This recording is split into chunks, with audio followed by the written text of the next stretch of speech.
ஜாதகத்தில் கேது திசை எல்லா திசையிலுமே பார்த்திங்கன்னா ஒன்று கேது திசையில் எல்லா கிரக சஞ்சாரமும் எல்லா புத்தியிலும் சம்மந்தப்படும். கேது திசையில் சூரிய புத்தி, கேது திசையில் சந்திர புத்தி, கேது திசையில் சுக்கிர புத்தி, இந்த மாதிரி சம்மந்தப்படும்.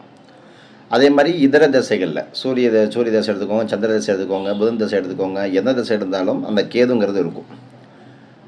அப்போ சூரியன் ராகு எங்கே இருக்கோ அதுக்கு நேரடி ஆப்போசிட்டில் பார்த்திங்கன்னா 150 டிகிரியில் கேது இருக்கும்.